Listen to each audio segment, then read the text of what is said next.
Hello and welcome to the Hieroglyph episode of Half as Interesting, where I head to a museum in Britain to talk to people from France about a language from Egypt to plug a game from Canada. Now, if it was 350 years ago and I showed you this, it would mean nothing, because 350 years ago, people really had no idea what Egyptian hieroglyphs meant. Nowadays, you still probably don't know what this means, unless you're one of these three people or me, so I'll spend the next 3 minutes going on tangents so I can turn this into a video. What you have to remember about Egypt is that it's really old. Cleopatra, for example, lived closer to the moon landings than to the building of the Great Pyramids, and no, I definitely did not steal that fact from Reddit. We're not 100% sure where hieroglyphs came from, but by the Ptolemaic period, about 300 to 1 BC, the written language had basically split into two: hieroglyphic and demotic. Hieroglyphs had existed for centuries, but at this point, they were mostly used by the elites and rulers as a form of official writing. Demotic was a much simpler writing system used by the common people, so most of the population couldn't even understand hieroglyphs. At the same time, Alexander the Great had conquered Egypt, so it was under Greek rule, meaning that Greek was the official language. Now to the French, or more specifically, this Frenchman, Napoleon Bonaparte.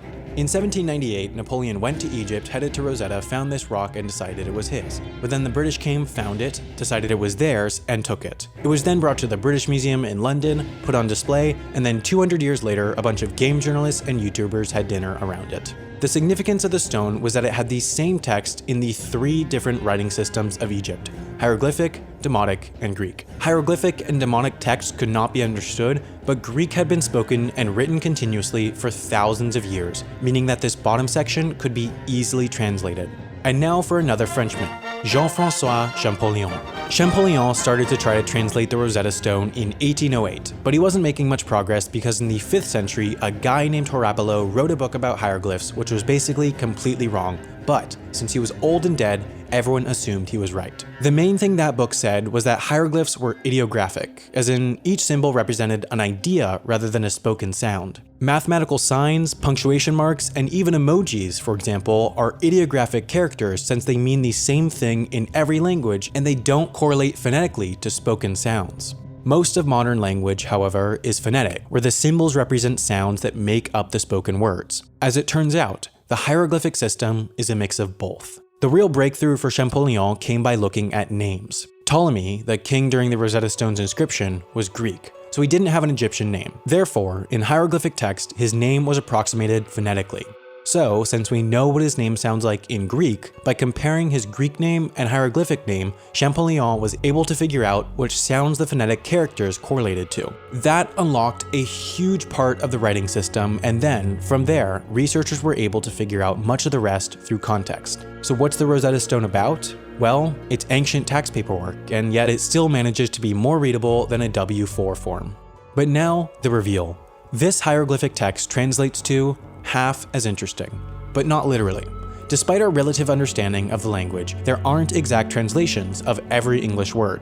And now for yet another Frenchman, but this one's alive. This means half, this means as. But the problem was interesting. That's Dominique Farou, professor of Egyptology at the Louvre. What he did to translate interesting was phonetically spell out Seba, the Egyptian word for learning. Then, since Seba is also the name of a star, he put the symbol for papyrus, which means idea, to clarify he's not talking about the star. Then, he slipped this symbol in here because it's the logo of Assassin's Creed. Funny. And then, it is protecting. So it will protect you. And then, a man. Because there is a man here. That's right, Dominique, I am a man. But what we're not sure about is exactly how ancient Egyptian sounds. Obviously, we have no recordings, so how we say it today is just an educated guess. We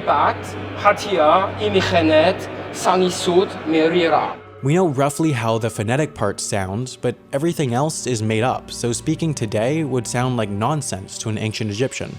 An ancient Egyptian would be really astonished by my accent and many things. Including the idea of a video game having real educational value, or probably the idea of a video game at all, I guess.